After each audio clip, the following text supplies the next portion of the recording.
All right, let's dive right in. We're tackling a massive question today.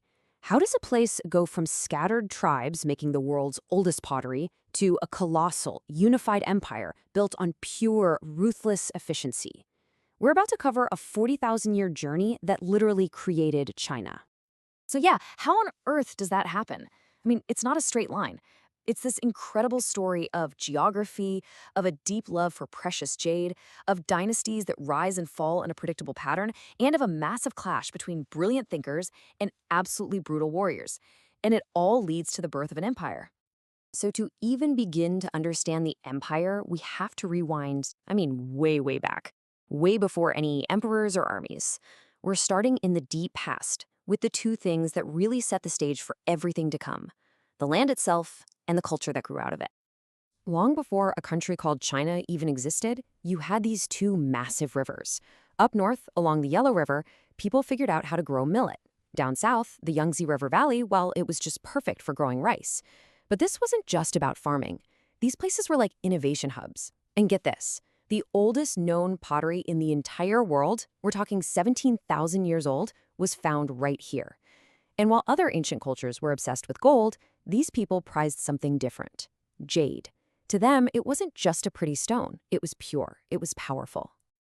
Now, what's so fascinating is these cultures didn't just stay in their own little bubbles. They started mixing, merging. You can almost see it happening in stages. Smaller groups combine to form bigger ones, and then those bigger ones combine until, bam, you get what historians call a superculture, the Longshan.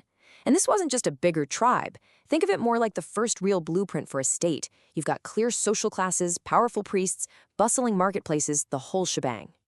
So, with those cultural foundations in place, we start to enter the age of legends and the very first attempts at creating a unified state.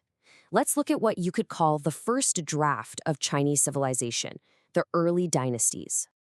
The story really kicks off around 2000 BC with this legendary hero, Yu the Great. The tale goes that he united countless tribes to tame the wild, flooding Yellow River by building these massive canals. It was such an incredible feat that it made him the very first ruler, the founder of the Shah dynasty. And right away, a pattern gets set.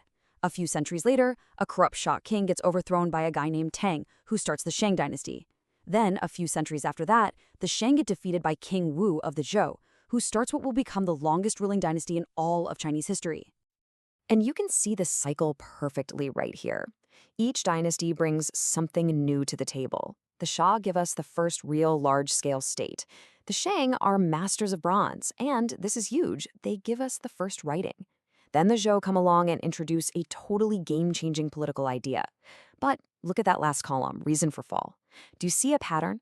It's always about losing legitimacy, which is an idea the Zhou are about to turn into a core belief for millennia. So think about it. How do you justify overthrowing a king and taking all that power for yourself? Well, the Zhou came up with a brilliant and incredibly powerful answer that would shape Chinese politics for thousands of years to come. They called it the Mandate of Heaven, and the idea was simple but absolutely revolutionary.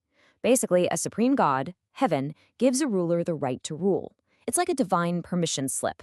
But, and this is the genius part, that permission slip could be revoked. If a ruler became corrupt or incompetent, heaven would show its anger through things like floods or famines, and that was a signal, a green light for a new leader to rise up and take over. It was both a justification for absolute power and a built-in kill switch for a bad ruler. But here's the great irony. The Zhou kingdom got so big, so successful, that the king couldn't possibly rule it all himself, so he had to give power to local lords. Well, over time, those lords started acting less like governors and more like kings of their own little territories. They started ignoring the actual king. The very system designed to hold the empire together was now slowly tearing it apart. And eventually, that's exactly what happened.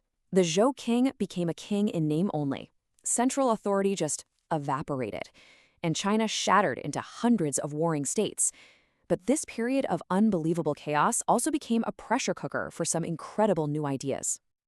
Just look at that number, over 170. That's how many independent states China broke into, and every single one of them was fighting for its life. This era, known as the Warring States period, was one of the most violent in human history. It was a brutal, centuries-long battle royale for survival.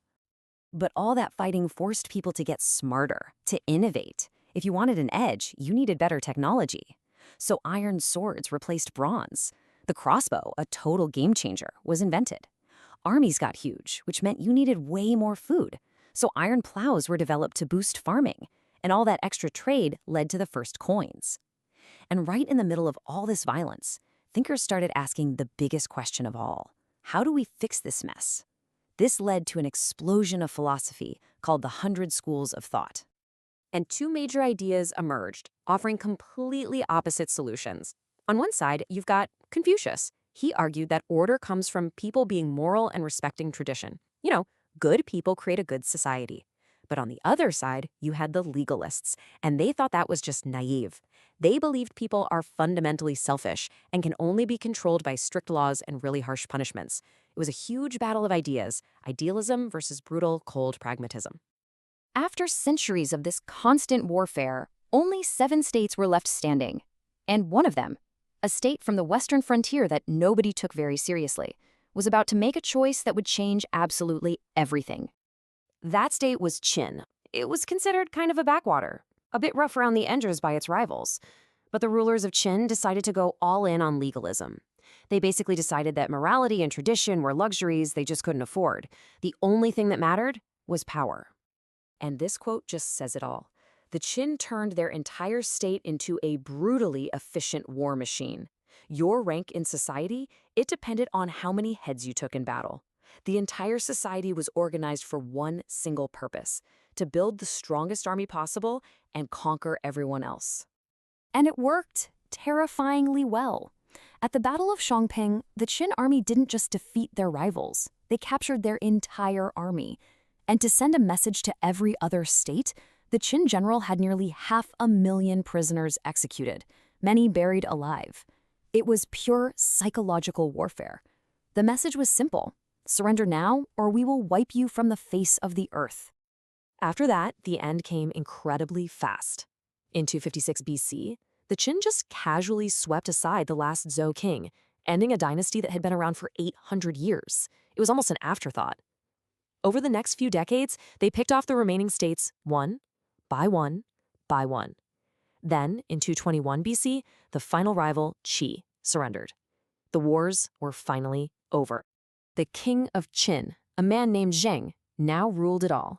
And he took a new title, something much grander than any king before him: Qin Shi Huang, the first emperor.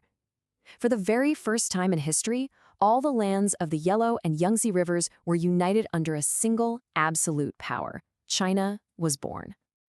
So there it is. The long, winding journey from scattered tribes to a unified empire was complete. A story of innovation, philosophy, and an incredible amount of violence. But it leaves us with this huge, lingering question. What happens when a civilization is born not from shared ideals, but from pure, brutal force? What really is the cost of unity when it's built on blood and iron?